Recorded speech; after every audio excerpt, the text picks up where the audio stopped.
Hello, everyone. Welcome to Commoners Podcast's second live stream. Usually in our podcast, we cover politics and our views around things that are happening around the world. But what goes by the wayside is the fact that me and Adam definitely really disagree about religion. And so we figured we'd tackle that today on a live stream. And we're going to ask the questions, is there morality without God? Is there such a thing as objective morality? And how does that play any role, if a role, in our lives? So before we get into that, though, Adam, how you doing? Yeah, not too bad. I mean, of course, I'm quite excited on this side. Maybe getting a little bit too much or too far back to politics, but general election has been called here in the UK, so we're kind of getting geared up for an election within, I think it's 6 weeks. It's like realizing that there's suddenly a Super Bowl in just a few weeks. That's right. Big time power grab by Theresa May, though. Was that? Big time power grab by Theresa May. Power play, I should say. It certainly looks that way. She's trying to essentially consolidate as much as possible before she goes into Brexit negotiations. So, and she looks as if she's going to do it successfully. Smart. But it's within the rules of electoral politics in the UK, so it's going to happen. It's a smart move. I mean, you got to give it to her. It is a smart move. Yeah, I've been... So, what was that? Sorry. I've been advocating that she do it for a while. I think it makes sense politically for her. It does. I think we'll get into that a little bit more in political animals, but I'm doing okay, I guess. My Mac died, so that's really disappointing, and now I'm working on a decent laptop that I was able to get for like $300. But I was freaking out at first because I thought that we weren't going to be able to do the podcast anymore. But yes, got something that we can actually semi-functionally do the podcast now. So I'm happy about that. Good. But as far as this live stream, the inspiration really sort of came, I don't know how many people have seen this, or know of Prager U with Dennis Prager. But a couple weeks ago, maybe a month ago, he put out a video basically saying murder cannot be wrong without God. And so I sent this to Adam, and we kind of had a little discussion about it. We thought that it would make a good live stream because obviously I really disagreed with what Dennis Prager was saying. And Adam, you more or less agreed, right? That when he says that if you don't have God, literally he said in the video, if you don't have God, then murder is bad is just an opinion. And you said that you agreed with that, right? Yeah, I think I would agree with that. Now, to make a very clear, I don't necessarily think that there's a good philosophical argument for the existence of God. So what I think I would more accurately say is that there cannot be an absolute morality, anything other than a subjective opinion, without something absolute on which to hang morality on, almost something outside of the system. So in the easiest context, that is a divinity, but it could be something else. Obviously, being a Christian, I do believe that it is a God who is personal. Yeah, I mean, for me, well, obviously, I'm not a Christian. I don't really believe in God. And so I don't look at it and say, I guess the question of whether or not you could have absolute morality without God sort of is a moot point for me, because when I think about it, I essentially am in agreement that there's not necessarily anything such as absolute morality. I mean, would you say that there is? Yeah. I'm not sure if we can necessarily access it or understand it completely, but yes, I do think so. So you think that somehow in the way that the universe is structured, there are moral absolutes? Not just in the way that it's structured, but in almost the purpose of it, in a sense. So the way, well, let me just essentially get one thing off the table to start with. I don't like morality. I don't like talking about morality. I think it's misused both by religious and non-religious communities. So, for instance, from a Christian perspective, the common conception of Christianity within a cultural context is one that drives morality. For instance, you do good or you go to hell. That's not actually the message of Christianity. So it's misapplied, misrepresented. So it's not simply that there's morality kind of inbuilt into the structure of the universe. It's that there is a divine being who is the definition of goodness, and anything that is heading away from that goodness is immoral, essentially. So I tend to I'm almost literally in two minds about it, because on one hand I need to function as if that is the case in all things, and yet at the same time have to grapple with the really the idea that nothing in the spiritual, I don't want to say realm, but kind of the spiritual side of things is provable by our current society's definition of provability. So I then need to think of morality within a second box in which there is no concept of a deity, in which case I would essentially be probably an absurdist, if not a complete out and out nihilist. Right. I can see why you don't like morality and it annoys you, because going off of what you're saying, then it almost makes the idea of morality useless. Well, right. It's useless. It plays a purpose within Christianity. Right. If there wasn't an absolute standard, then there would have been no reason for Jesus to come and die. There would be no such thing as sin. Essentially. So you look the New Testament interpretation of the Old Testament, specifically the law, the Torah, is that the law was set out so that man would actually understand that they are sinful and in need of a savior. But then the failure of the law, the weakness in the law and the original covenant is that no one can actually live up to those standards. Therefore, you need something to come in and break the system. And that's where the cross comes in. That's where Jesus comes in. And essentially builds that bridge that, with the recognition that you can't actually live up to a morality. Therefore, you need something else. Yeah. And that something else is Jesus. But again, the point being is that the morality itself, no one within the Christian context is expected to live up to morality. Even in the New Testament context, even within the current church, there's expectations, particularly on Paul's part, that he himself will sin. He goes through a diatribe saying, like, why do I do what I don't want to do, and why am I not doing what I do want to do? So he recognizes this imperfection that when striving for morality, which by the way isn't even the purpose to begin with, he kind of recognizes his own failures to live up to it. And I guess that's one of the things where I look at religion, and so when I'm talking to you, that's a fairly reasonable viewpoint. I mean, I understand, I know you, and I know personally you believe that there is no there's no nothing that makes you inherently moral if you're a Christian, right? So it's not as though people who aren't Christians or people who don't believe in God cannot be moral, which is the argument so many people make, or like the stereotypical sort of argument that's made, like people like my parents who would say that you can't really be moral if you don't believe in God. Essentially, like there's nothing good in humans that would make them do necessarily good things for doing good things. Essentially, like it's a very very legalistic way to look at it, whereas you don't do that so much. But my issue is, and it's probably because of the context that I'm in. The American church is very much centered around the morality aspect. I mean, if you look at these genteel cultures down south, where they have this sort of idea that going to church makes you a good person and things like that, and the church cannot support homosexuality. You can't be a Christian and be gay, like things like that.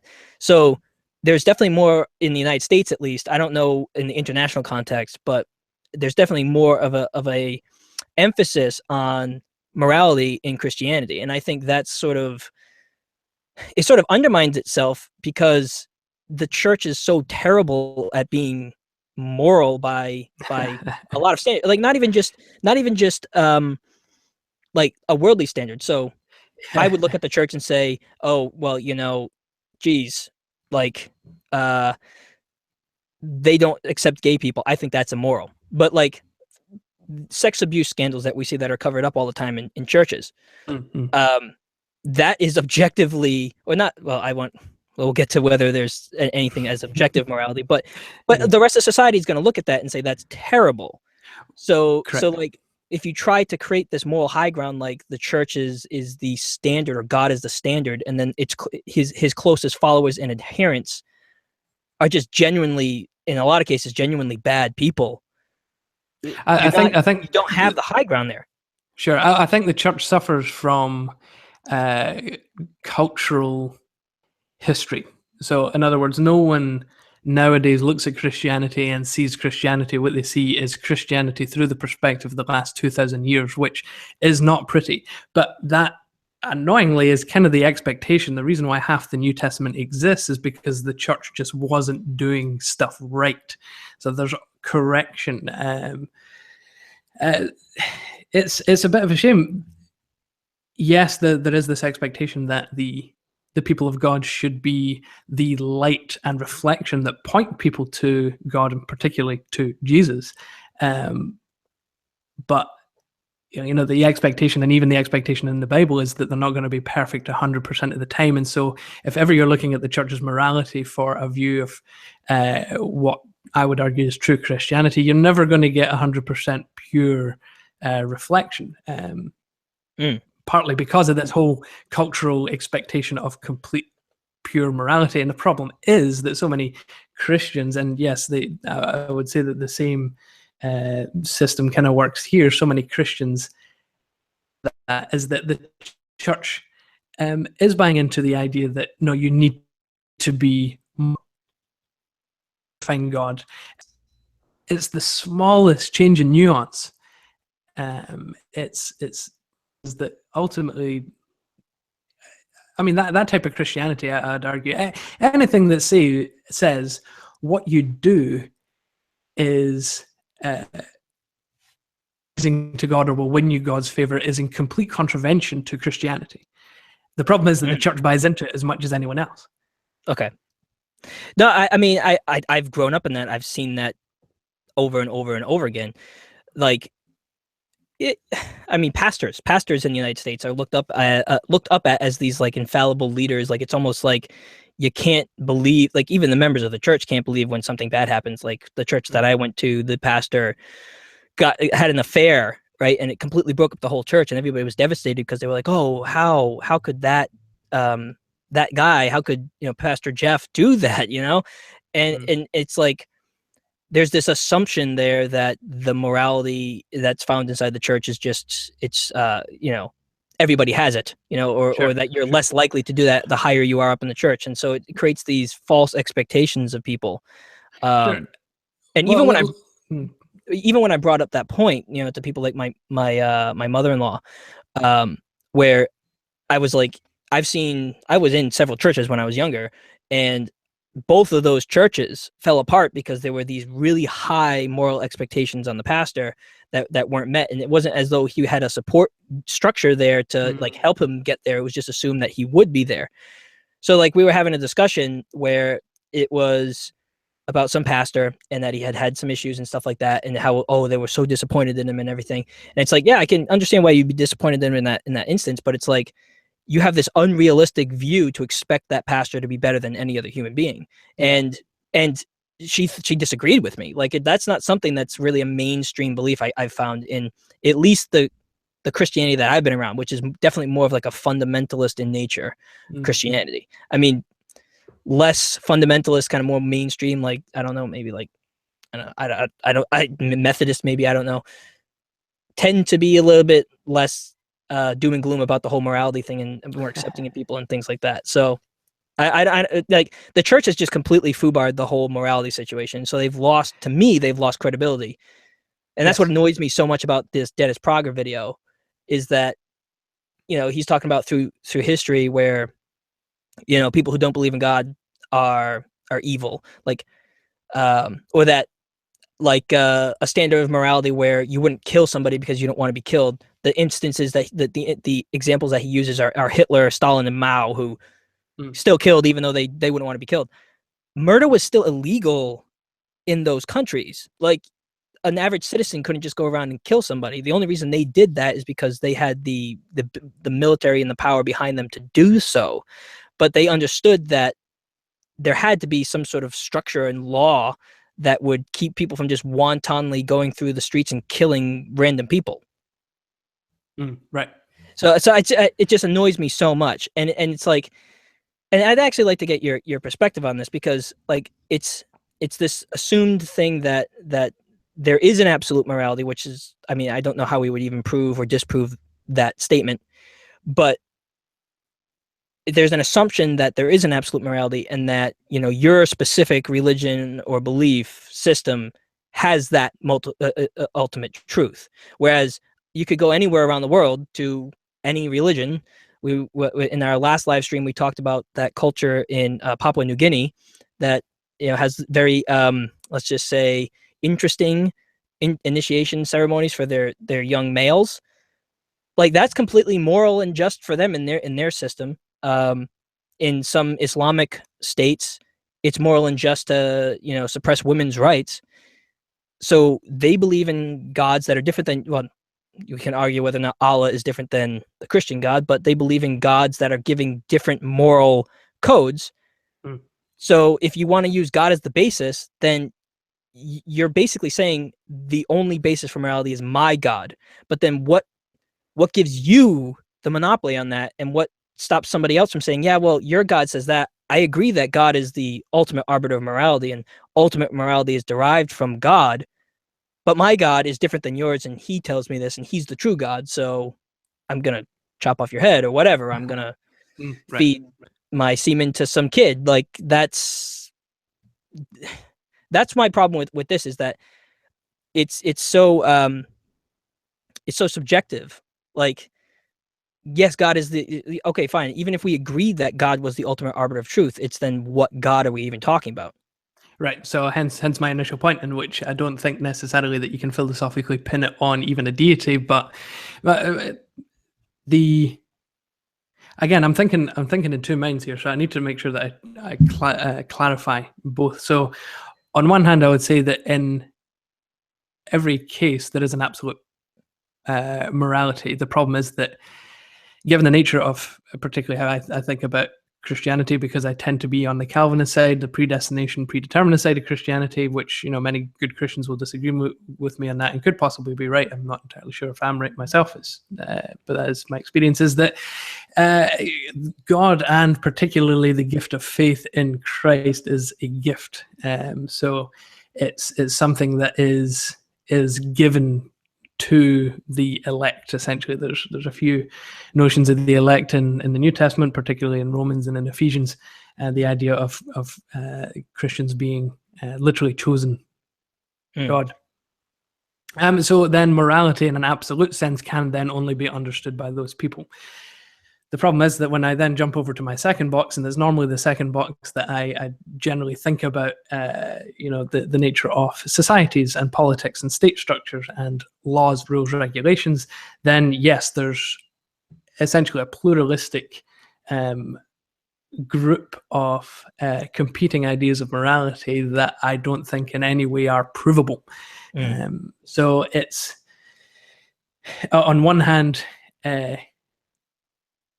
without a God, or at least without something outside the system, then yeah, I don't think you can make any decent argument for murder to be immoral, or for pedophilia to be immoral, or abortion, or, you know, any number of what we would consider crimes to be immoral. At the same time, though, you do have instances in which states have decided that certain activities are illegal.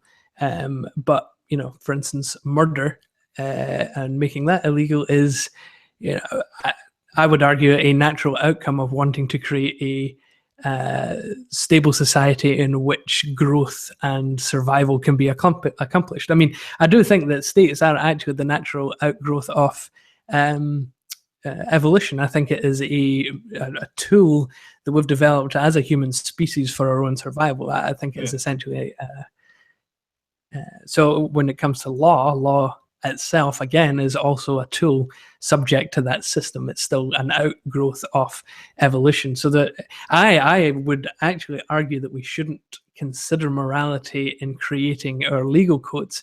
We need something else to be our standards, particularly because of this issue. It's because there is no obvious moral code. So I do think that folks that don't agree with the concept of a deity, I don't know where they, and maybe this is perhaps the next part of the conversation, I don't know exactly where they pin what they would consider right and wrong. I'm not saying that you have to so even if that is, for instance, this kind of evolutionary type model, there still needs to be the recognition that the value itself is arbitrary. It just happened to be for our survival. Right. Well, and I guess that's essentially what I would argue, is that morality would be arbitrary and not an absolute, but we can sort of trace its development. And what you were just saying, I think, is sort of a difference when you're talking about the state, and I think we can finish up with this at the end.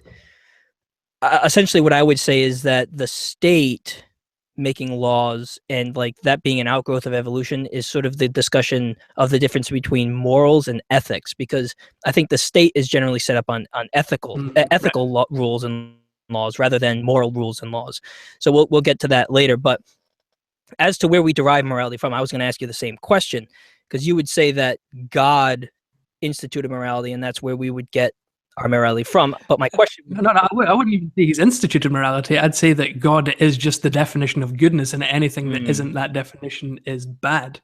And, if you read kind of the Christian narrative, then it's that humans have decided through temptation to deny that goodness and do their own thing. And so redemption has to be then sought out by a different means. And so God in his gracious goodness has also provided that, even though we are rebellious. So it's not so much an institution as it's just a natural part of God's character. Again, kind of the nuances are there, and I don't think even the church gets that sometimes. I guess my issue with that, though, is that if you're going to say that God is the definition of morality, like, so... Definition of goodness. Definition of goodness. Okay, so what is moral is what God would do, essentially, or I guess maybe that's what you're saying?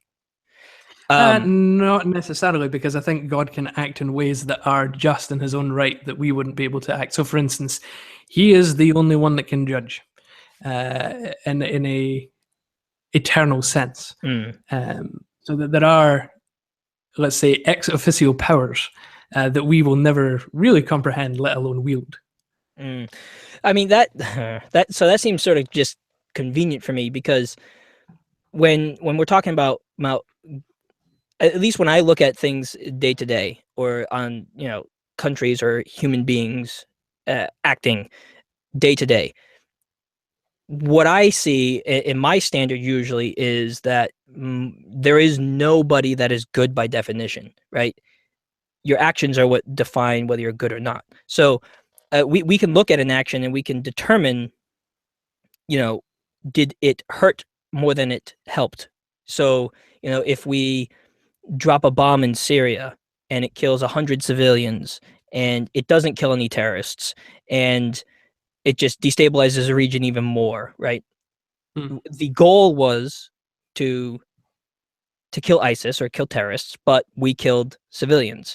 That would be an immoral action, and it would be immoral on the value of the action and the outcomes of the action, not on who was doing it. I mean, we like to think of the U.S. or the U.S. likes to think of itself.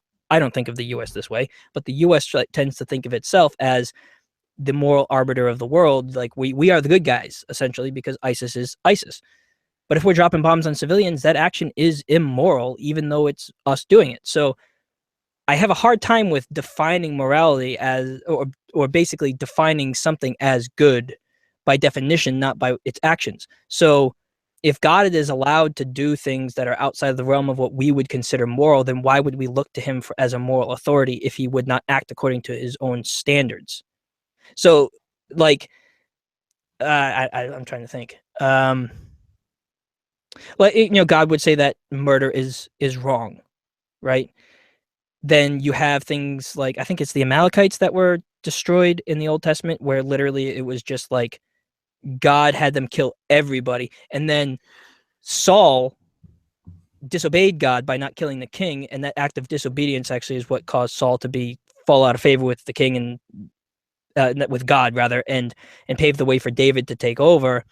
So, you know, Saul shows mercy, but that merciful act is seen as disobedience to God. I mean, you're killing women, children. I mean, if you're killing other people who are fighting against you, yes, obviously we have ethical mores and laws that tell us if somebody's attacking me, I have the ethical right to attack that person back. But women and children, like that's a war crime, and we would consider that a war crime now. Same thing with slavery that was allowed in the Bible, and over years, secular morality really kind of brought us out of that.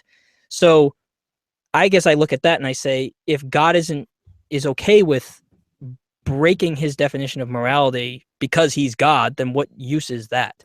Again, kind of the failure of understanding, and again, another reason why I don't like morality is that none of that, I think, actually makes sense when talking about morality anyway, because if, again, God is the definition of goodness, then his... So, for instance, the Amalekites are a rebellious people out to destroy God's plan for redemption, literally by destroying the Israelites. The Israelites are the chosen people by which the Messiah is to come through and save the world. That's essential, simple Christian doctrine. The Amalekites are standing in that way. They are literally standing in contravention to a sovereign good God. Go ahead. So I guess my question is, were they doing that on purpose? Were they doing that with foresight? Did they know all of God's plan, and were they specifically trying to get in way of God's plan, or were they just existing? Because so like they were actively out to pursue and destroy the Israelites. But the Israelites were sort of trying to encroach on their territory. I mean, that sort of is. I mean, I would do that if somebody was encroaching on my territory. I'd fight back. Yeah, but just because of like an accident of history that they were in the way of Israel, as being a sovereign group of people and trying to defend themselves, just again, I don't think you're painting the Amalekites. Now, naturally, this is a biblical narrative. The particular historical details, a lot of the Old Testament wasn't written with historical details in mind, but nonetheless, given that, or even taking that to be literal, the Amalekites weren't simple defenders. Like, they were antagonistic. Like, they were the attackers. The Israelites were chosen to weed out the land of Canaan from the groups of people that had risen up as the generations from which as the generations who had initially also stood in the way of God's people, God's good plan initially. The particular chapter with Saul, again, that's that. I remember chatting to you about that one in the past, and so I'm fairly convinced that there are more details to that Saul's story, in that it wasn't an act necessarily of mercy, and his disobedient heart was something. So David and Saul are kind of almost viewed in comparison, looking back at the biblical narrative, in which every sin that David commits, he turns back to God and asks for forgiveness. He seeks redemption. Saul's heart is, whenever he's told something that not only does he disobey, but then he turns away from God and tries to run and hide from God, his heart is the sense that I'm trying to advocate. So I think what also needs to be understood in this is that the God of the Bible is also a God of judgment and wrath. In order for there to be in order for the whole narrative to actually exist, there has to be something to be saved from, a way to be saved from it, and people that accept it and people that don't accept it. And there is acceptance and punishment. Like, that is a very clear narrative within the biblical theology. So I don't think it's necessarily a fair analysis of what is going on within those chapters and within the larger Christian narrative and what it would claim. Okay, right. Yeah. Well,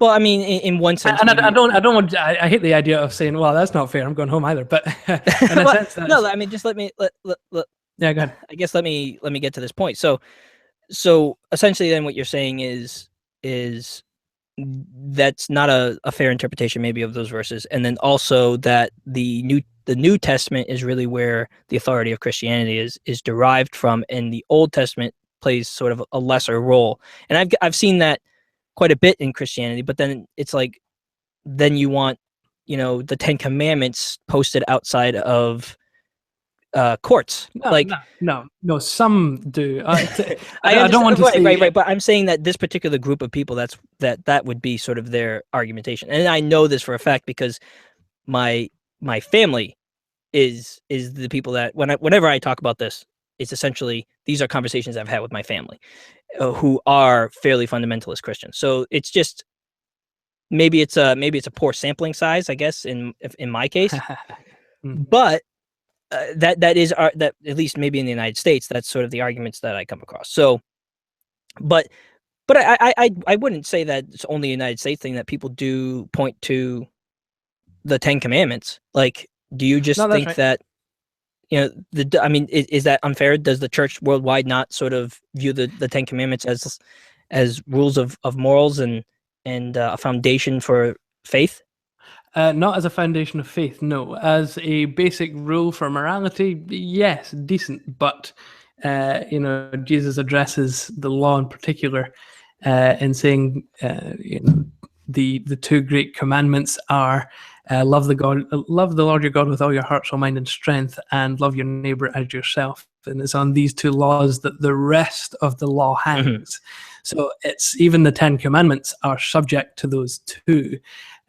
So Jesus' interpretation of his own religion, remember, Jesus was a Jew as well, so his own religion, he was radical in that regard. He was quite radical. I mean, he was essentially why he was killed. But his own interpretation of his own religion's laws was to say, no, everything, including the Ten Commandments, is actually and can actually be boiled down to these two things. Mm-hmm. But again, those two things aren't what saves either, at least not within the Christian, right? The Christian theology. And so maybe it is unfair for me to focus on the Old Testament there, but it's hard not to draw the parallels. So where we're talking about, first of all, there's not a whole lot of don't want to say scientific, but historical evidence that necessarily the narrative that's being put forth in the Malachite situation happened. I mean, it just seems a bit too convenient that these people are in the land that you want, and so suddenly you, very luckily, have a mandate from God to go wipe out these people. No, that's fair. But and I guess and I would be of the camp that, particularly with the Old Testament writings, that there is a kind of a human culture in which these writings were written down. Now, many Christians will disagree with me on this. I can probably imagine that your family would probably disagree with me quite strongly on this, but I'm open to.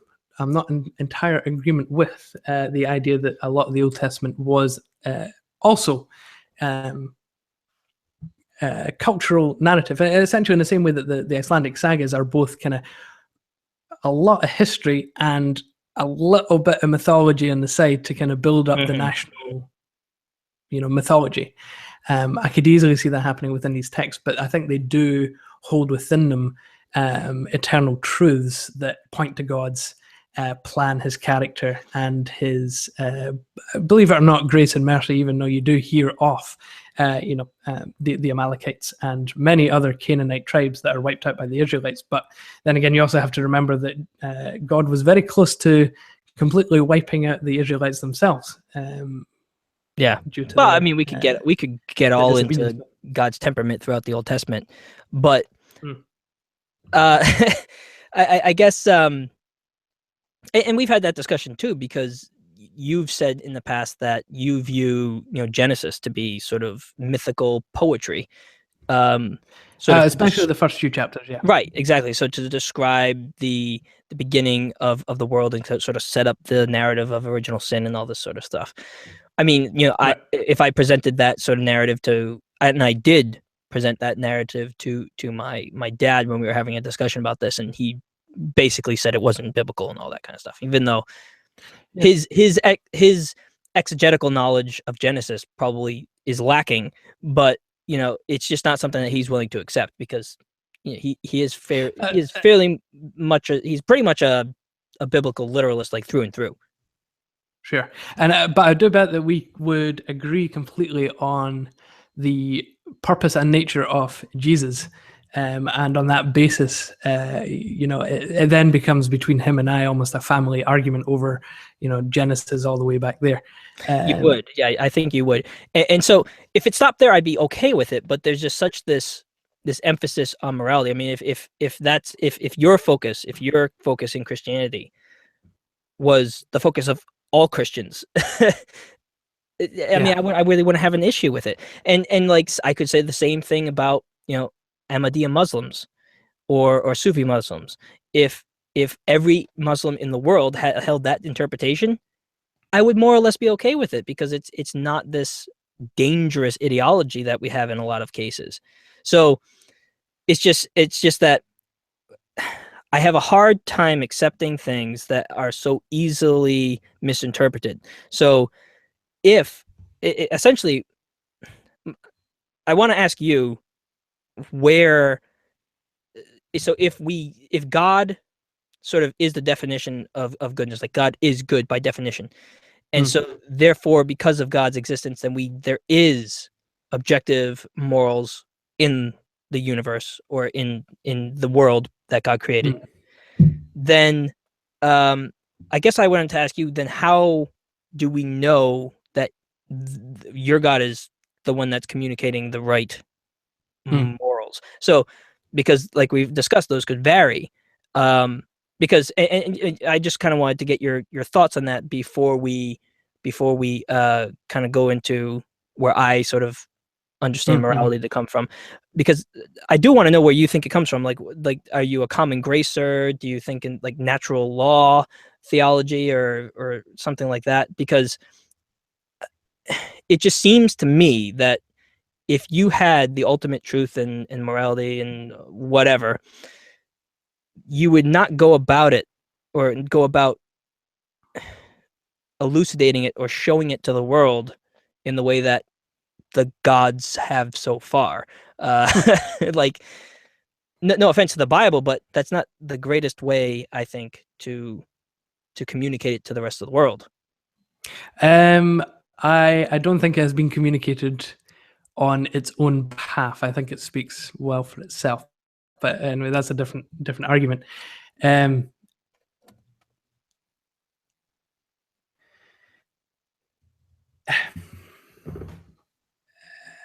Tough question.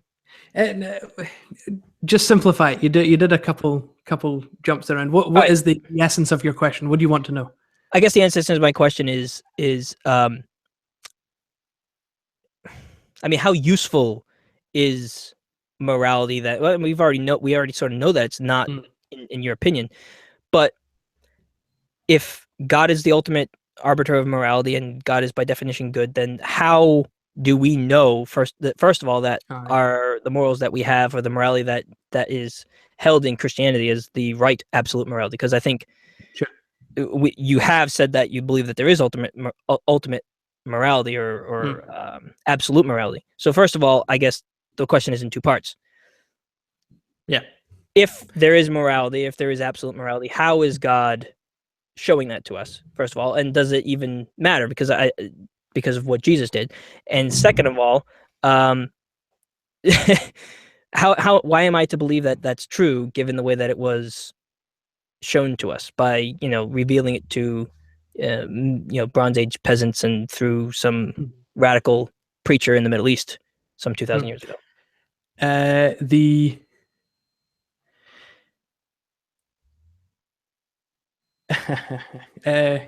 Dear goodness. Again, you rabbit on quite a bit. Sorry. That's all right. Just how do we know? How do you know that the morality that your Okay. God is giving is the right one? Christianity is both a religion of, I would argue, logic and experience. So I think it is logical, but an experience also has to be had as well. And I don't think that many are actually open to experiencing what is on offer to be experienced. So, for instance, I could sit down and I could make my logical arguments as to why Jesus rose from the dead. That is a necessary thing that has to have happened in order for Christianity to be true. And Paul himself recognized that, essentially saying that, you know, we are to be pitied as fools if that is to be Disproven. disproven. Exactly.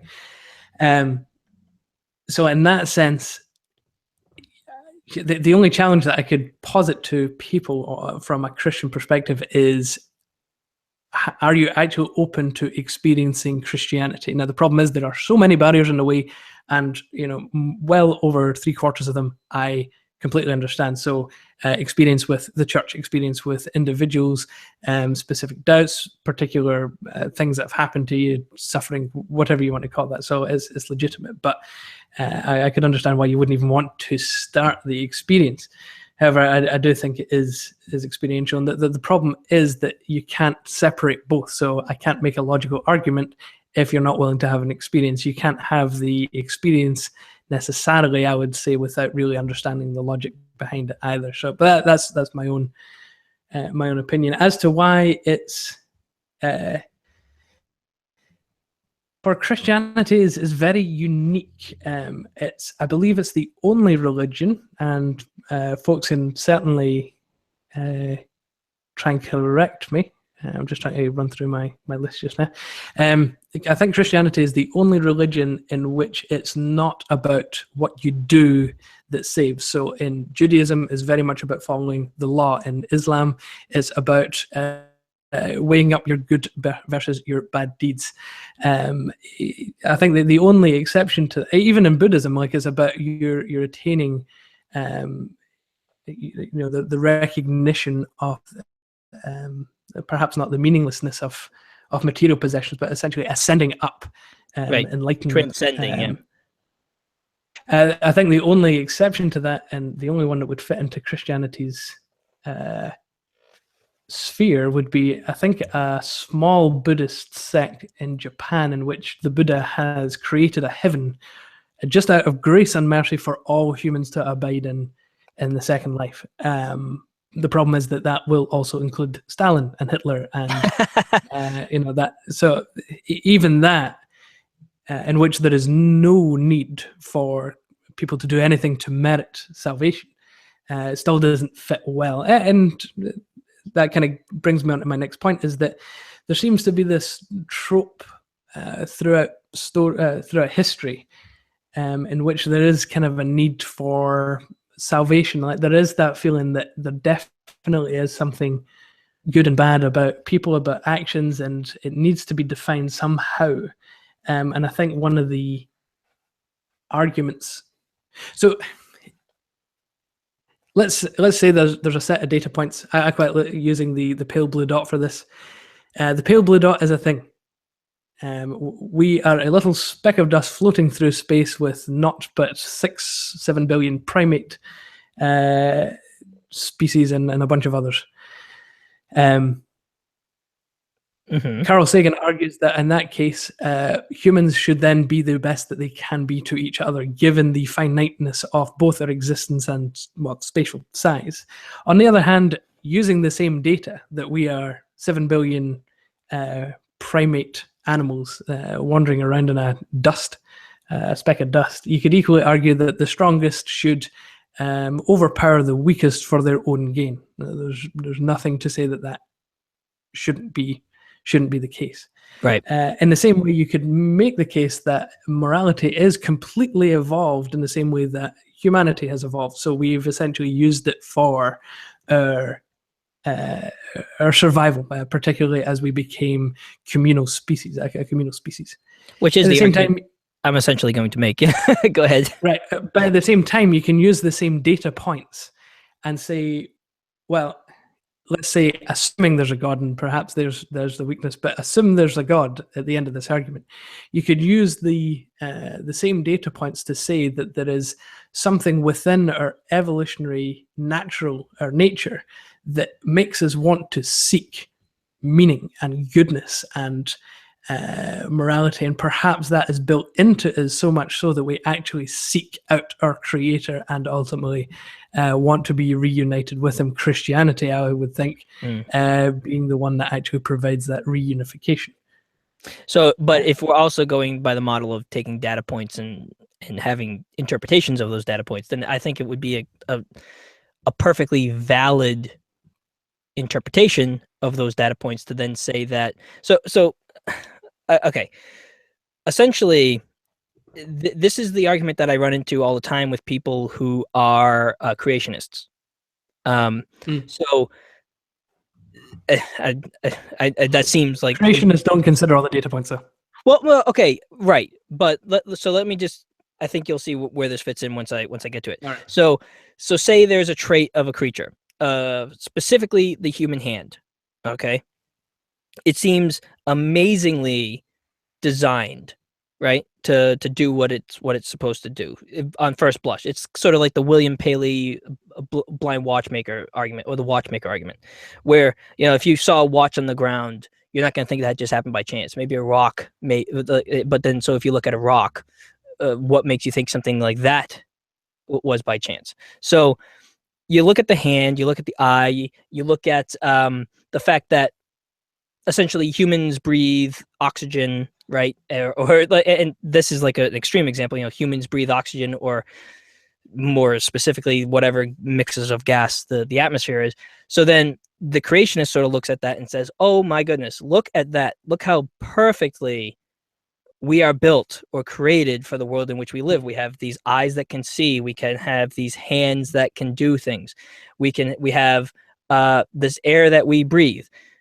And instead of looking at it and taking these data points and looking at it and saying, well, okay, I would not expect a successful species not to have something like hands to be able to work with tools. I wouldn't expect them not to be able to see, and I wouldn't expect them not to be able to breathe the air that the planet has. So if you go to a planet that has a different atmosphere, life on that planet, were it to evolve, would evolve to use those resources in that way. So you're looking at the data points and you're saying you're going from the top down, whereas the evolutionary sort of viewpoint goes from the bottom up. So you see this progression throughout time, which you can argue whether or not it's actually a progression in complexity, but you have this progression of beings that are better and better adapted to their environment. So you can look at the eye and you can actually sort of trace how something like the eye would have evolved. We actually know that the eye has evolved independently almost 24 times. I think it's like 24 times that it's evolved independently, different types of eyes. But you have this idea of like convergent evolution. So essentially, I would apply that argument to morality as well, whereas theists tend to have this top-down idea of morality where it's something that is at the top with God, and then God applies that to the rest of creation, whereas I would say similarly to evolution, you have to stop at the bottom and work your way up. And I think if you look over time, our morals, and however we're going to define that, our morals have improved over time. We tend to be more peaceful now than we were thousands of years ago. We tend to have more empathy for human beings. So, you have this morality that it's in my opinion, builds upon smaller stepping stones, just similarly to evolution. And it's hard to look at where, wouldn't we have always known that slavery was wrong, or that marital rape is wrong, or that forced genital mutilation is wrong from the beginning, were there to be an absolute morality, rather than this struggle that we've had to go through years and years of civil rights campaigns and errors, and just sort of coming to our senses about these things? But again, you say that as if these things are obvious. Aren't they just the natural outcoming of your species' survival? Yeah. So I mean, exactly. That's what I'm saying. So it wouldn't seem. But that's kind of my point. Then there's nothing to say that within another timeline in which, okay, so the problem with evolution, well, no, let me restart there. You kind of hinted Yeah. at Be it. careful. You kind of hinted at it there when you said progression. Is evolution a progression? I don't think evolution is a progression. I Yeah. think it That's why. is. That's why I said it when I said that, I sort of corrected myself and said that we can argue whether or not it's Right, which progression is or fine. not. But Yeah. then I think the same argument has to then be applied to the morality that you're arguing is also evolving, is that it's not actually progressing in any way. It's simply adapting to our species' current needs. So Right. that Right. it's Right. not. And I guess But my then terminology, I was. there's nothing substantially wrong about it other than it might really play into our evolutionary track. Right. So what But things are immoral now that might be moral in the future, and vice versa? What are there uh, absolutely is. I'm sure there is. And so but then can you say then that something that you disagree with now becoming moral down the road, you would be all right with it? yes, because it would serve the culture of the time, or serve the society, the greater good of society at the time. If there's something that But serves then, the greater good of society, so in like an evolutionary viewpoint, if there's something that serves the survival of the species better in the future, then we would. Here's the thing too, is that you can't derive necessarily an ought from an is. So this is essentially yeah, why true, we have, that's true. this is why we would have ethics. So for instance, and I think that is one of the biggest sort of outgrowths of evolution as well, is that we have this, we have mirror neurons. So we understand and we empathize with other people. And Hmm. well, and actually, I think this is sort of maybe a good jumping off point for where I would say that morality comes from. So it might take a little while, so bear with me. But Okay, essentially, I'll sit back and relax. you and I are agreed on the fact that evolution happened. You and I are agreed that humans, by all accounts of the evidence, are primates, descended through billions of years of evolution, and we have mirror neurons. And so these have been studied for years, where essentially not all species have these, but larger brained mammals tend to. So you have mirror neurons, which essentially, when you're watching somebody do something, so if you watch somebody stub their toe, like, the idea that you get in your head that, oh shoot, like if I stub my toe, that would really hurt, like the understanding that that's very painful, that's triggered by mirror neurons. So you can study two people's brains, and if one person is eating like a burger that looks delicious, the other person's brains, their motor neurons will be firing and understanding, wow, that must be delicious.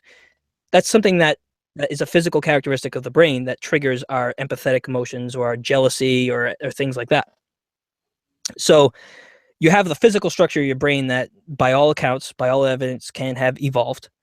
And then you have sociobiology as well, where if you look at, and actually this is a good example because it hasn't been debunked over the, whatever, I think it's almost 40 years now since it's been published. In the 80s, Richard Dawkins published The Selfish Gene, in which he posited that evolution and natural selection doesn't happen necessarily on the organism level, it happens on the gene level. So the outgrowth of the genes and the genotype into your body is essentially there to promulgate your genes. And so then you enter like Peter Singer with his book, and I would suggest that you read this. I don't know if you have, called The Expanding Circle. No, haven't. So it's the first real book that pushed the idea of sociobiology and applied it to humans. So we had been doing this for years to other animals. So like the sociobiology of complex chimpanzee, uh, not necessarily cultures, but communities. Like they do act as communities. Other species act as communities. So the sociobiology of why those organisms act in that way. And essentially the idea is that they act in that way to preserve their genes, because evolution acts, or natural selection acts upon genes. So you have Peter Singer come out, and now what sociobiology has kind of morphed into is evolutionary psychology. So it was the first sort of application of this branch of biology to human ethics. And essentially what he argues is that in an evolutionary framework, the idea that a mother would sacrifice herself for her 3 kids is completely compatible with the idea of sociobiology, because if she were to prioritize herself over her children, then her genes stop there. So her instincts that are sort of evolved over time, because her ancestors wouldn't have survived if they didn't have these sort of traits.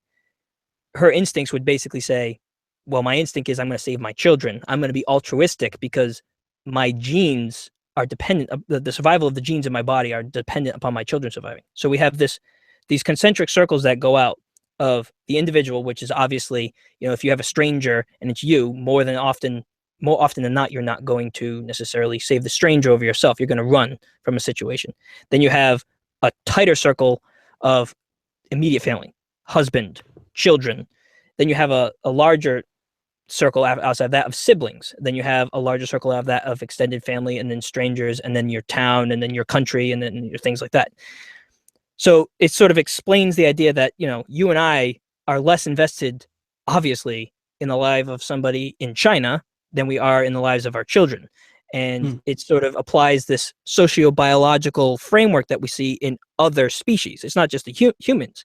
Like, chimpanzees are much more likely to assist their children and their spouse, so not their spouse, but their mate, than they are a completely strange adult chimpanzee. Interestingly enough, they are more likely to help strange children than they are strange adults. It's almost like this idea of saving younger and it's not even an idea. Like, I'm not saying that, like, I think you, Adam, would agree with me.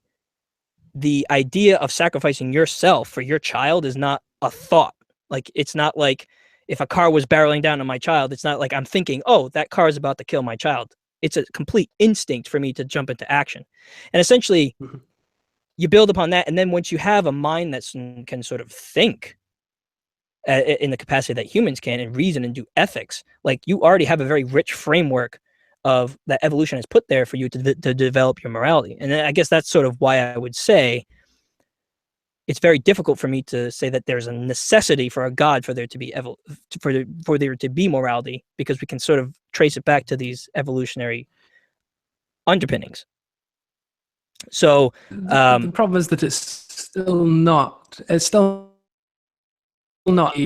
will change over time. So that, for instance, I don't know necessarily what you think of abortion at the moment, for instance, but think of abortion now, or if it becomes necessary in the future, even infanticide, like a fourth trimester abortion. I read a fantastically good paper, very good paper, waiting for infanticide, essentially the abortion in the first 3 months of life.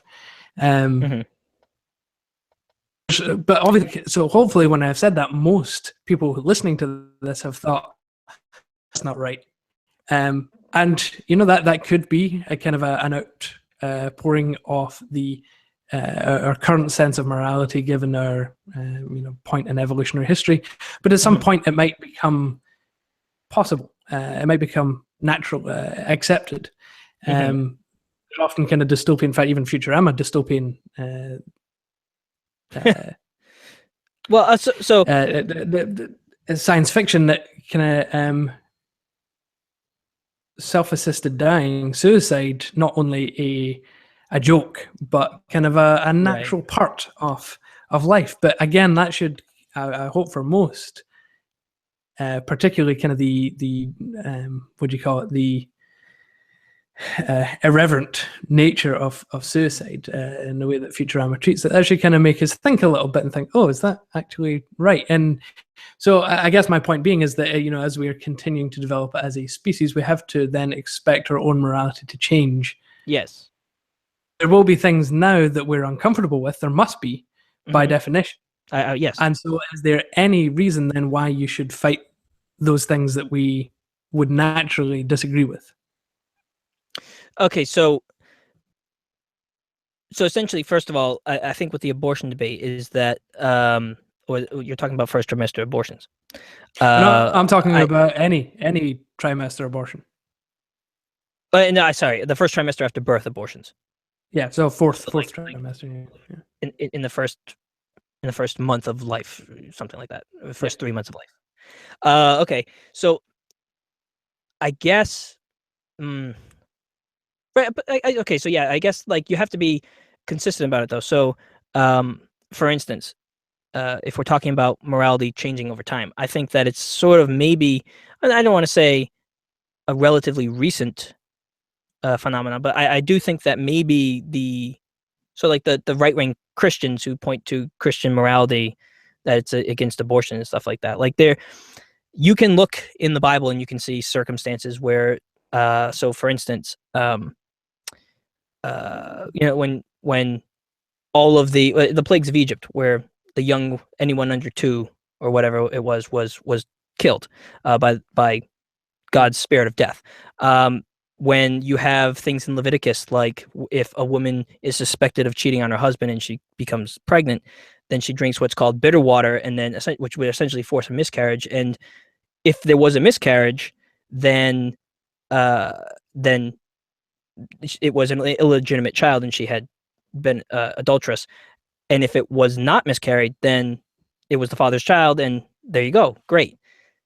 What is a forced miscarriage other than an abortion? A forced abortion at that. So yeah, we look at, like, I look at abortion and I'm not a fan of it. Like I'm not I'm not advocating for abortion. And I think the revulsion to abortion sort of comes from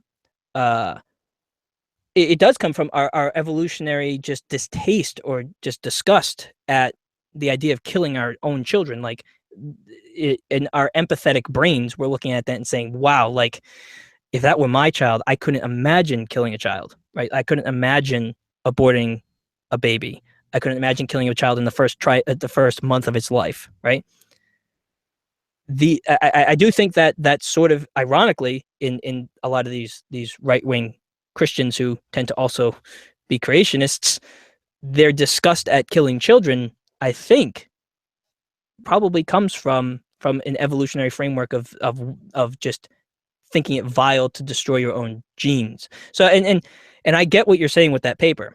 I get that in the future that could become something that's mainstream and argued, but I would hope that the ethics, and this is where kind of we get between the difference of morality and ethics, would be such that that wouldn't become a possibility.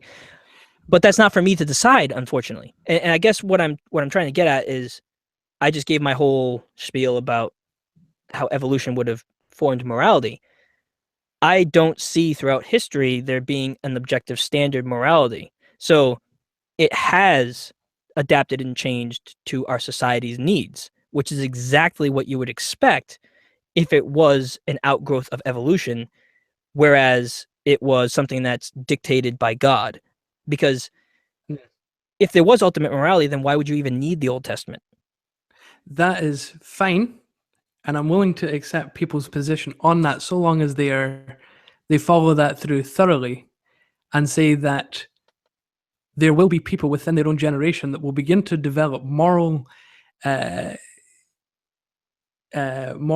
structures that will disagree with them. So in other words, there will be no absolute morality. The natural outcome of that, though, is that it's very difficult to then hold people to any morality. Mm-hmm. So I'm fine with people that make that argument, but I want them to take it to the logical conclusion and say there is no morality. There can't be morality, or anything that we do conceive of as morality is essentially for our survival and will change. Right. And that I will be unwilling necessarily to change with that. Yeah. Well, and I mean, we see this, like, this is why older voters are more conservative. This is exactly why. It's because the moral zeitgeist of the culture tends to shift as time goes on. So people who want to hold to more traditional values. So like my parents would be 100% against legalized marijuana. But you cannot say that they are wrong. I mean, not in their frame of reference. I wouldn't say that they're wrong, but what I would say is that not in your frame of reference either. You can't say that they're wrong even in your frame of reference. I mean, I because could what say you're that I saying is that disagree. I could say absolutely, that. but you can't say they're wrong. Right. Well, no, Because exactly. what But I guess what I'm trying to get at is that I would say that they're wrong, right? But I would understand that. I guess most people aren't probably thinking this deeply into it. But if I'm telling you I'm wrong, that's sort of just a semantic thing. So rather than just semantic is literally the study of meaning, right, and but what what it am I would gonna then do? literally be is meaningless. So here's the thing, though. So then, if somebody were to say that I don't think weed should be illegal, if every time I disagree with somebody and I think that they're wrong, okay, then I would have to say exactly what we've been talking about this whole. I'd have to have this whole discussion with them rather than just saying, I think you're wrong about that. Whereas then I'd have to, if my dad comes up and says, well, I think marijuana should not be legal because X, Y, and Z, and I say I think you're wrong about that. Marijuana should be legal for A, B, and C. I'm not going to take the time and say, well, technically, you and I cannot be wrong about this situation in either way. You're right in your frame of reference, and I'm right in my frame of reference. But I'm going to tell you what I believe because of that. That would derail the conversation. So, yes, I'm using those words, but I do understand that, in his culture, weed was wrong. In my culture, it's not.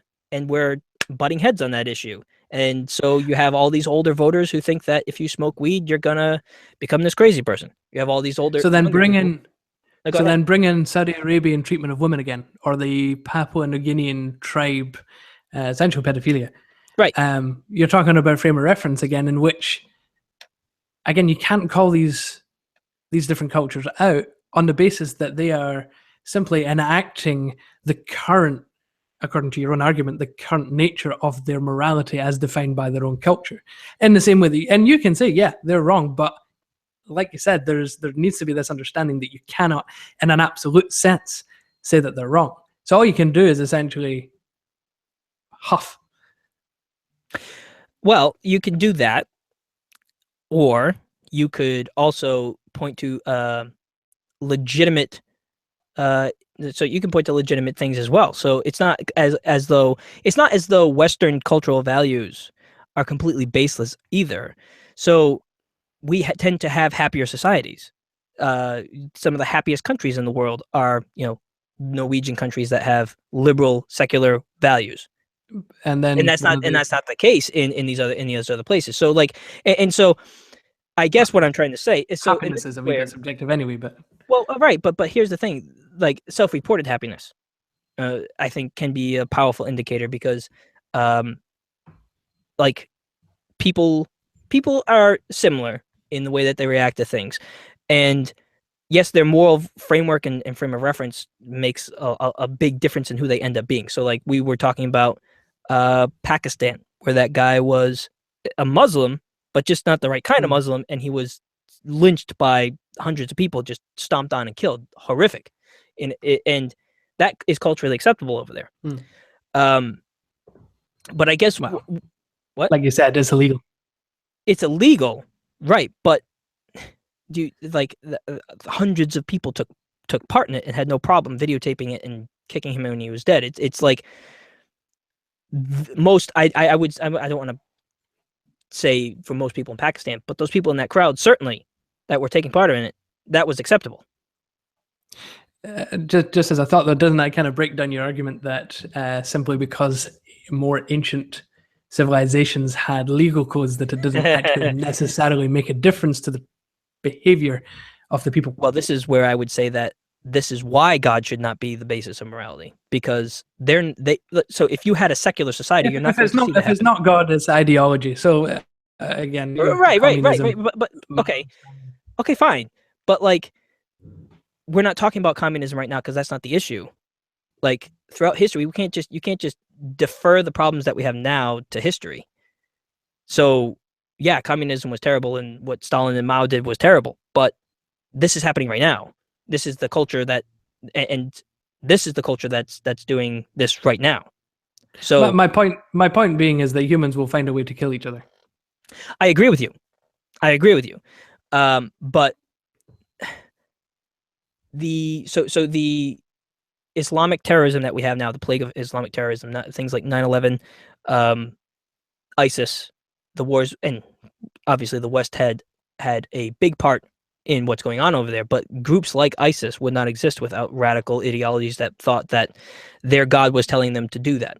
I mean, maybe they'd be Contras or communists, right? But ISIS wouldn't exist without that frame of reference at this point. We're not dealing with radical groups. Well, maybe a little bit in the United States with Antifa, but they're hardly ISIS at this point. But yeah, I mean, so I guess maybe the difference is there though.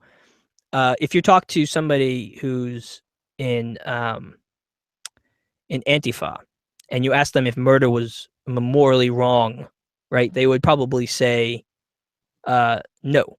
If you ask them if God told you to kill somebody, would it be morally wrong? They would probably say yes. Oh, sorry. Did I say if murder is morally wrong? No. No, they would definitely say murder. Yeah, I was going to say that's a wee bit.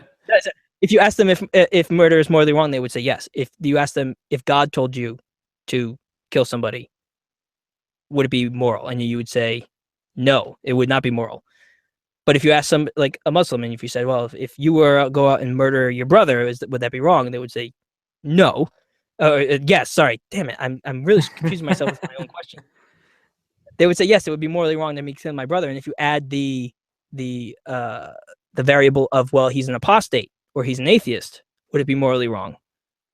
That might change the answer to that question, just because of the fact that you're introducing an absolute.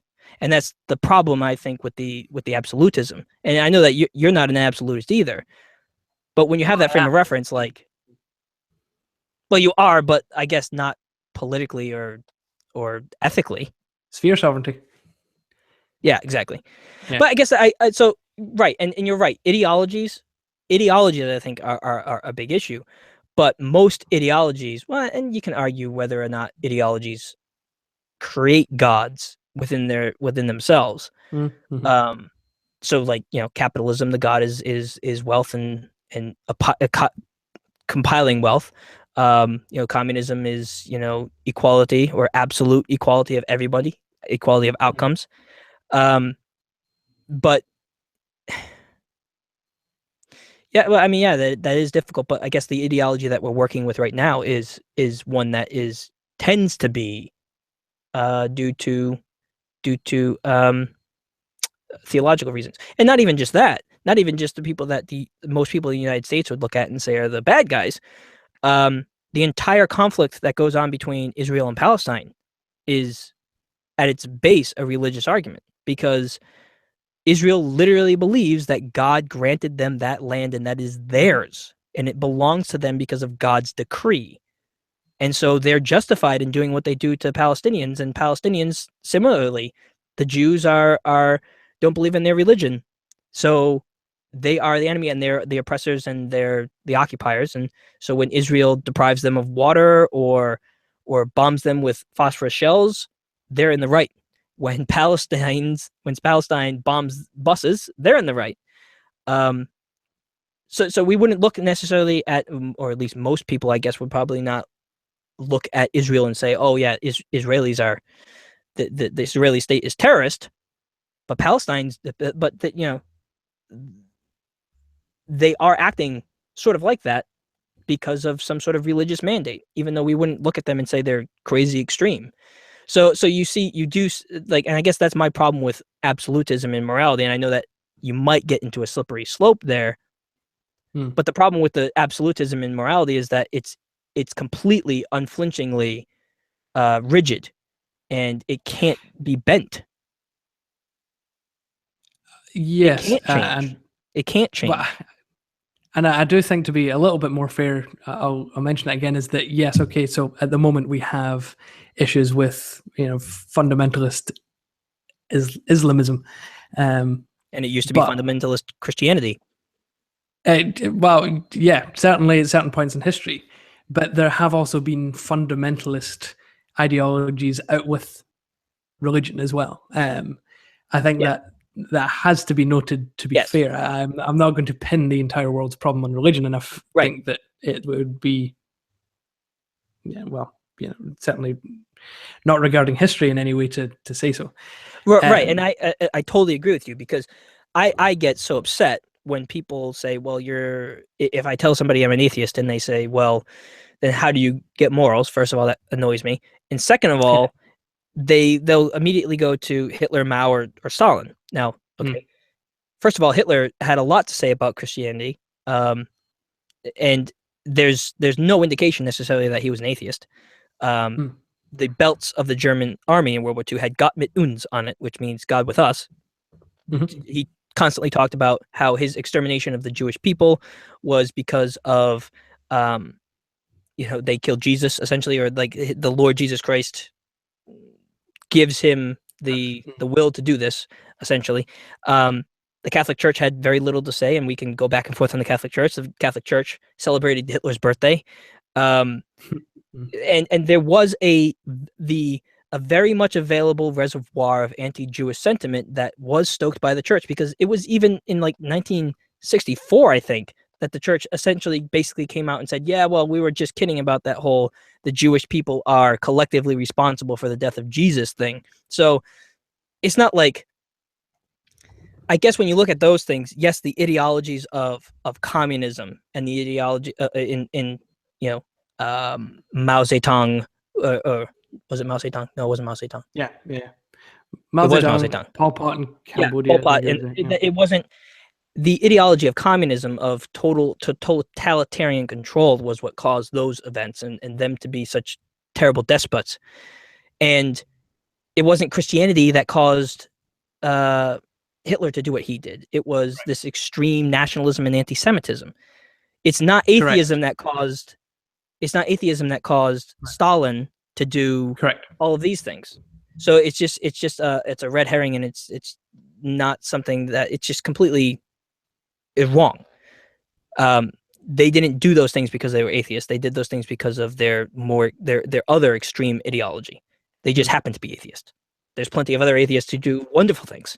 So I don't know.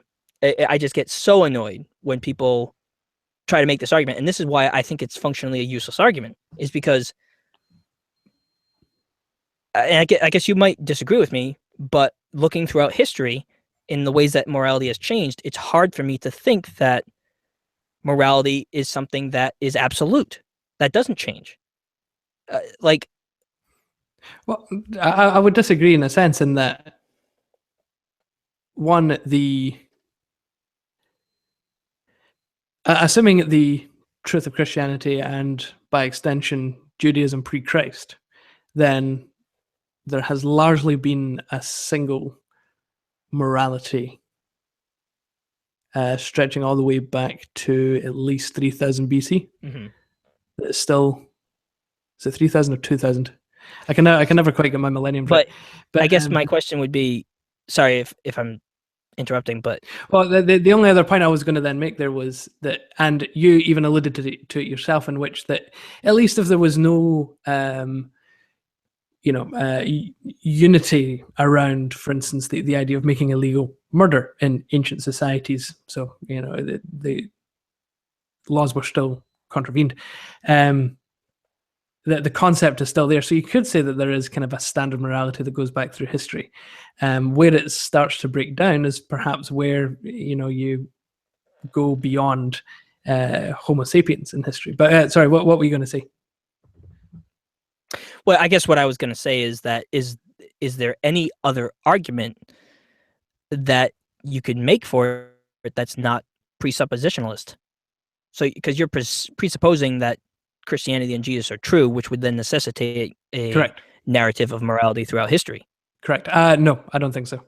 I think there has to be the presupposition of, because I really don't like the idea that again, getting back to the original PragerU video, he says that, well, there are these data points, for instance, everyone feels this particular type of way about murder, therefore there must be something unifying about all humans under a single moral code, and that's technically true, but the data points don't necessarily suggest a divine creator. They could easily suggest evolutionary morality. Right. Which so, I think there is, but that's kind of my point. That's my second box, is that if So foregoing then my presuppositions, my actual, and I think verifiable beliefs, the oxymoron in there or the paradox in there notwithstanding, I would be a nihilist, or at least an absurdist, because I could not give meaning to anything. Not morality, not existence, not the universe, not even the table I'm sitting at. Like it would be very, very difficult to come up with anything. Now, do you think that's the case because of just that's the way it is, or is that just that the case because that's the only frame of reference you've ever had? So if you were to be removed from your frame of reference of religion, then it would cause a hopelessness, meaninglessness, because you always did have an objective standard of morality. You were never brought up with a different one, so that's all you know. And well, I like to think that I've run significant numbers of thought experiments on this. So I don't think, and again, the nature of what things are and why you think the way that you do, notwithstanding, again, I just think that I would likely be an absurdist in that we are constantly seeking for meaning. We seem to want to have meaning as a species, and yet the universe is completely silent in our search for that meaning. And so this is kind of a philosophy proponent of this philosophy was Albert Camus. Yeah, and he essentially I love him. argued. Yeah, well, he argued that you don't. It would be a failure within that system to even come up with anything that is hopeful. So to turn back to either the family or the career or even happiness, like all of this, like in itself would not be what he would essentially consider it a failure if ever we were to give value to something. Essentially, his argument was that just the simple toil of finding meaning should in itself be our value and give us happiness. Right. So I would imagine that I would be there.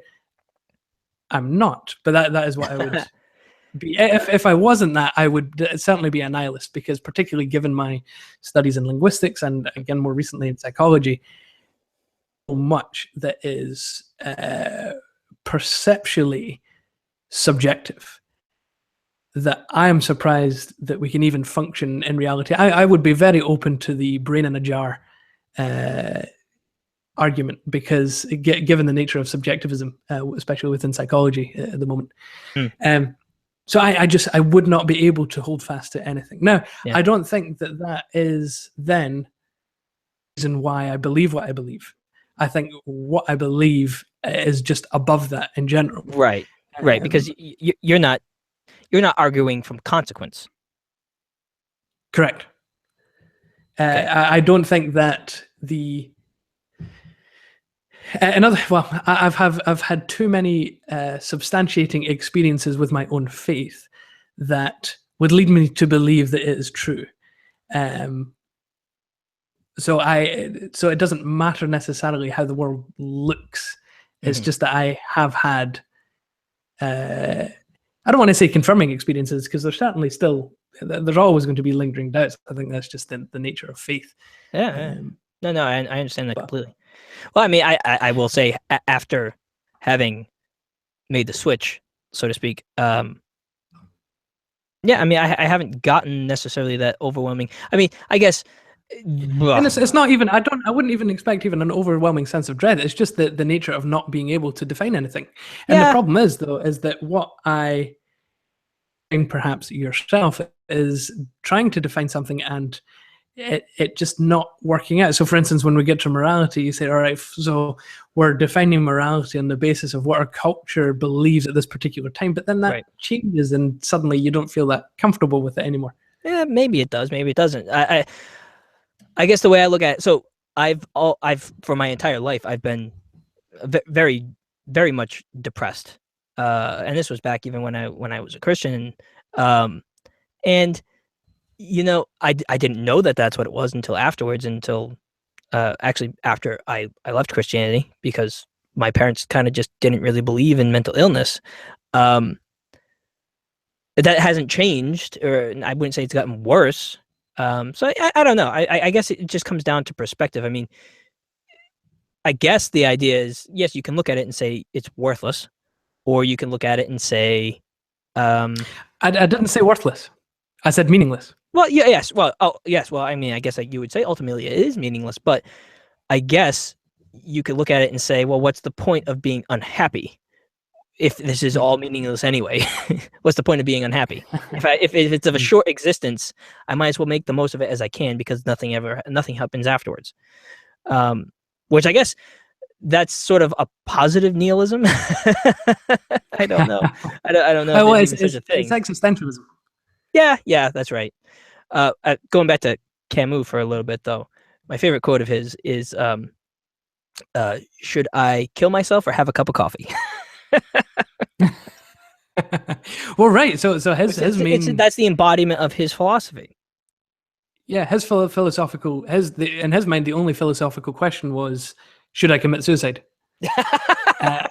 Like that's what defined his entire body of work. But what he said is that, and he kind of defined him as his absurd hero, is that the person who recognizes the futility of searching for meaning and yet finds happiness in the search. That's for him the absurd hero. But again, and necessarily well to our discussion of morality. But again, it's what I would expect then of someone who doesn't hold to a deity or something outside of this particular reality in which to cement our morality, is that I think these people can be moral people. They can do moral things. I can make my kind of theological arguments as to why as well. And I think that sorry, let me retrace those steps. I think that everyone can do moral things. Everyone can be moral people. But what I would expect from people like yourself, in order to really see through to completion their philosophy, is the admission that ultimately morality is subjective. You can have morality and you can even decide state and personal ethics on it, rules and regulations on it. But I think the logical conclusion is that it is ultimately subjective. And I mean, I agree. I would have to concede that point. So there you go. I'm conceding that point. You're right. I would look at morality and say it is ultimately subjective. It's subjective, I would say, but it's not random, and it's not something that cannot be reasoned. So I essentially what I would say is that if you looked at any society, and you looked at any random action, that was considered to be moral, you could then I would expect or demand of a society is that would be something that is logically gotten to. So so like if it were to be that abortion is legal, I would expect a logical argument as to why that is so. If it was about gay or transgender rights, I would expect a logical argument as to why that's so. Or because I guess I'm looking at it more from an ethic. Define logical. I guess logical. Just sort of an ethical argument. So we could say, and I don't even. If you have subjective morals, then your ethics would be subjective. It would be sort of. I think your ethics would be applying subjective morals to do what's, I guess, best for society as a whole. Because morals, I guess, is more of a personal thing, and then ethics is more of its application writ large on people. Which I've always been a fan of the Kantian categorical imperative, which is essentially you take a look at your action and then you imagine it's like the book What If Everybody Did, which is the simplified version of what Kant was getting to, is that if you do something and then you imagine that if everyone did that same action, what sort of world it would be, and if that's a world that's acceptable to you, then that action that you're doing is moral. If it's a world that would be unacceptable to you, then that decision would be immoral. So that's sort of, I guess, sort of tying morals to ethics. But I don't know, I've always sort of lived, not always lived my life towards that, but I guess that's sort of been my philosophy over the last couple of years, is that it's essentially sort of like an ethics of the golden rule almost. Sure. Until you're a Papua New Guinean tribesman, and then suddenly the world looks very different. Yeah, right, and that's, I mean, that's the problem. We don't have homogenous cultures now, do we? Right, exactly. Which, but well, go ahead yourself. No, I had nothing else to say.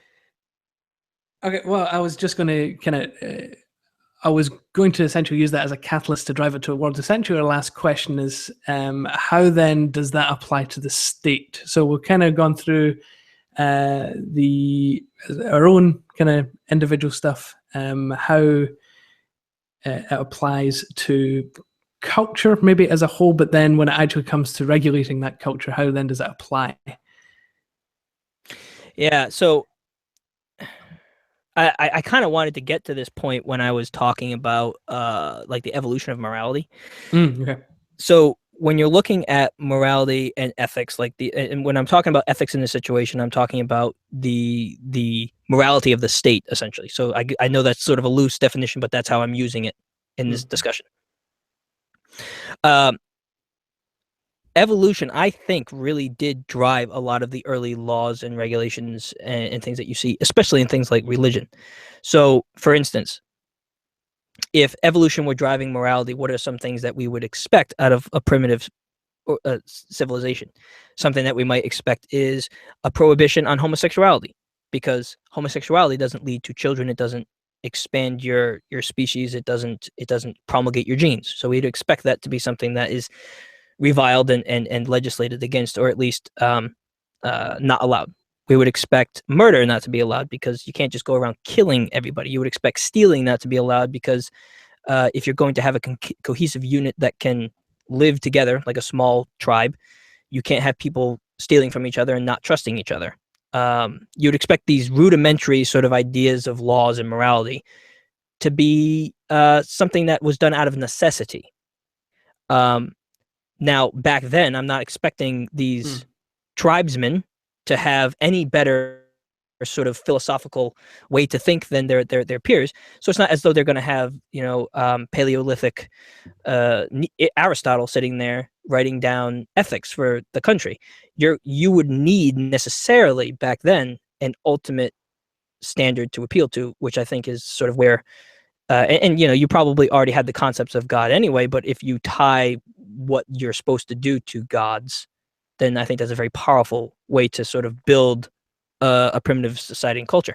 And it's not limited to just like Judeo cultures either. You have, oh crap, I'm totally blanking on it. It was what preceded Hammurabi's Code, which it's indistinguishable from the Ten Commandments. It was a Mesopotamian sort of culture. But also Hammurabi's Code preceded the Ten Commandments. And you have that having things in it like, don't steal, don't murder, don't, steal somebody else's wife, don't steal somebody else's property. And so you kind of look at laws.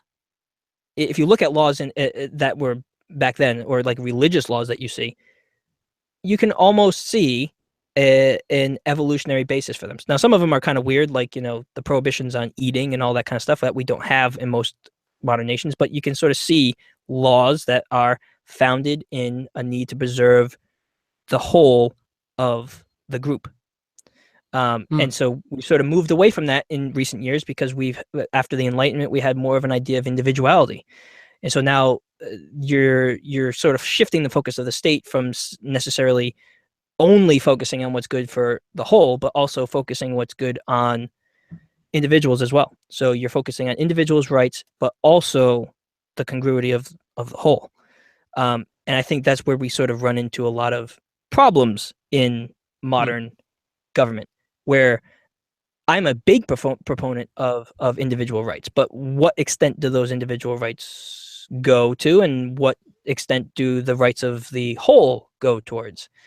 So, you have libertarians in the United States, and they have their own ethic and moral code that they're trying to impose as law, and liberals do it, and conservatives do, and all these different groups do.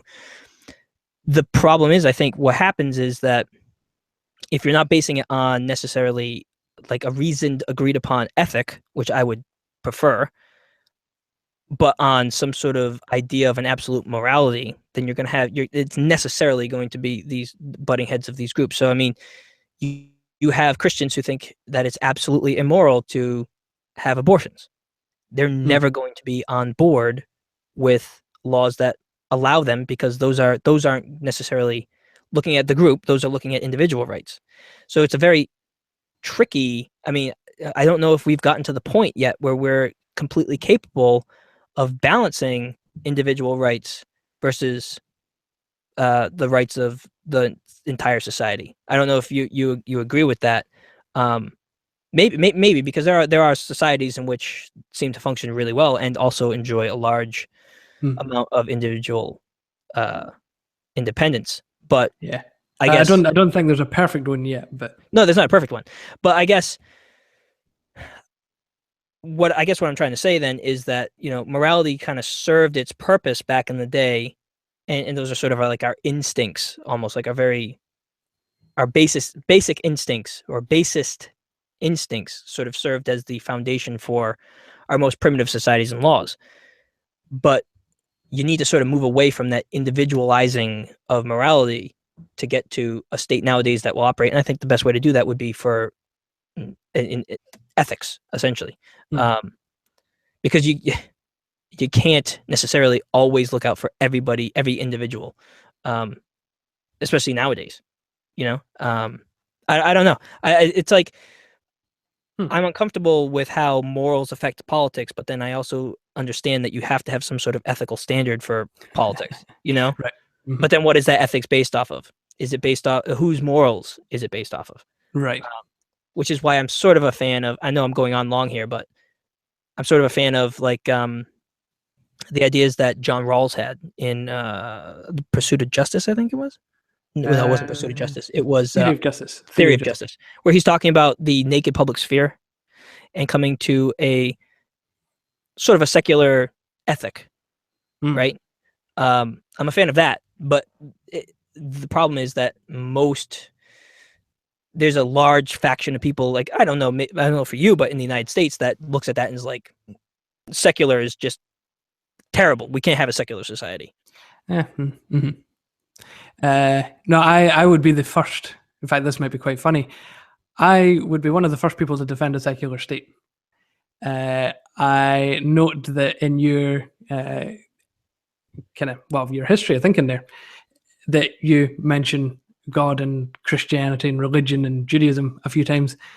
As the atheist, me as the Christian in this dynamic duo, I'm essentially going to try and avoid it as much as possible. So essentially, this is my kind of understanding of how morality should function in the state. I don't think it should, beyond myself as a moral individual making moral decisions in the day-to-day.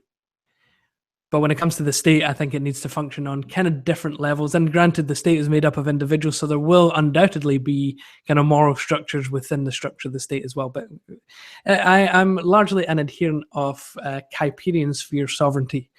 Essentially, that means that the different spheres of life, whether it's the church or the state or the swimming pool or the family, should all remain separate. And as we move through them, we take on different roles depending on what state we're in. So when we're in the family, I am a father and a husband. So I perform those roles in the work. I am an office manager, so I run the office. But when I go to the swimming pool, I don't tell the lifeguard what to do simply because I'm an office manager in my work sphere. There's different roles that we take depending on where we go. The same is true for the state. So when we move then into the political sphere, we take with us only ourselves and then our function within that state. And I think that the function that we should be playing in a modern democracy for you, in fact, for both of his republics as well, is being able to best for our country as a whole, understanding that both the United States and the United Kingdom are pluralistic societies. What we need to then do, I think, leaving behind perhaps the absolute morality that I would practice in my personal life, is to come into the state and say, well, while being informed by that, I'm not going to demand of every person in my society that they follow my rules. We need to work together to figure out how to do this thing properly for the benefit of everyone. And in that case, I generally think that it is a secular state that is not blind to religion, but acknowledging and relatively neutral in religion, and one that seeks to everyone, or make everyone equal under the law. So no matter whether you're Muslim, Christian, atheist, gay, heterosexual, or transgender, or an Oompa Loompa, you are equal under the law, no matter what, and those laws apply to you as much as they do to your fellow citizens. And I think that is the only necessary and just way to go about society, so that when you do have a country like, for instance, I will use the United States, in which you have subsections of the society that want to kind of push morality on the whole, I think that is unjust. So I would argue against, technically, my own Christian brothers and sisters, that they should not be forcing their morality on the people around them, because it is unjust at the state level. At the same time, I would argue that secularism and atheism should be well treated as much as Christianity and Islam is well treated, so that, for instance, folks like Dawkins and Hitchens and Ricky Gervais, like, they really annoy me because they treat anyone with religion with indignity. Even while someone like myself would be arguing that the laws of our nations should be applicable to me as much as it is applicable to them in the same way. Yeah. And so they don't extend to me then the courtesy that I'm extending to them. So the rules of treating everybody under the law with dignity applies both from the religious and from the irreligious as well. Absolutely, and I agree with that in all ways. So which is why, in fact, that kind of explains why we agree politically on most things. Yes, we do. We come about it from different perspectives and different directions, but ultimately we meet at the same point. So that is why, essentially, we can agree so much politically but disagree so much religiously. Right. And that's something that I've always appreciated about you as well, is that when most of my experience is that people of religious background would be more than happy to push their belief system on to others politically, and not just through debate, then you're sort of just stand in the way of that, and you say, no, that's not what it's about. And so I've always appreciated that. That being said, I think the United States has come a long way, because if you are an Oompa Loompa, you too can become president. You too can become president. You make a good point there, because I would agree with essentially that equal treatment for everybody. Men, woman, Hispanic, black, white, whatever you have. I don't believe in discrimination. Is discrimination. Hate is hate, no matter who you are. You can't just redefine those words because of your identity. And I know that I just pissed off a whole bunch of liberals, but that's just how I feel. But right. I think that's a pretty good place to end it, Adam. I think that we did a fairly good job discussing morality here. Yeah, no, that was fun. I don't often get to discuss it in such detail, but it's quite nice to explain it with an opposite perspective. I don't often get the opportunity. Yes. Right. It was fun.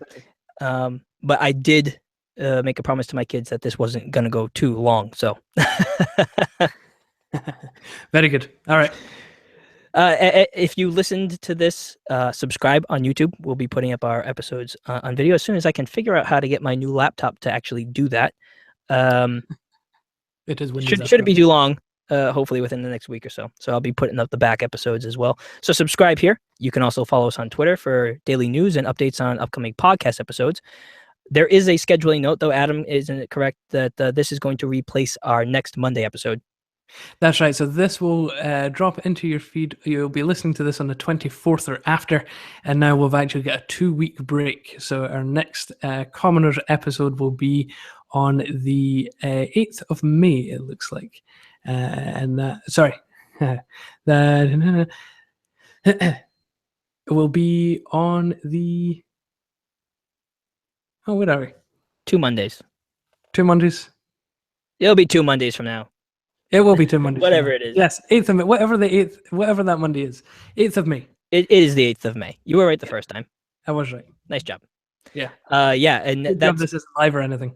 And also a note, we will probably be suspending political animals for the month of May, because, Adam, you're going to be busy. Yeah, May and perhaps the first little part of June as well. Okay. But this is sort of in production right now, but we're hoping after we return in June, we're hoping that we can start actually doing in shorter episodes, like an hour-long episode, but doing it once per week rather than making you guys wait and salivate for 2 weeks for the next amazing episode of Commoners Podcast. That's right. I can only imagine. I imagine next time that we'll probably be speaking about the new general elections in the UK. Yeah, that's right. It'll certainly be included in there. Yeah, a lot to cover. Because British election seasons are short as well, so we've got a lot to fit in a short amount of time. It'll be fun. Adam, it was a pleasure. As always. We need to do this again sometime, because I definitely do it like the more free style, where we can actually kind of just go off on how we really feel about things. So definitely. Good. Until next time, as always, please stay informed.